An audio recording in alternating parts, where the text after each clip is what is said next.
রাজা সাহেব আসছেন রানী বিটি এইখানে আজ সভা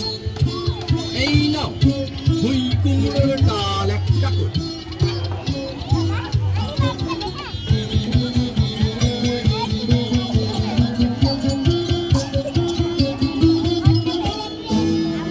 মনে রাখস না জিনিসগুলা আর কবে মনে রাখবি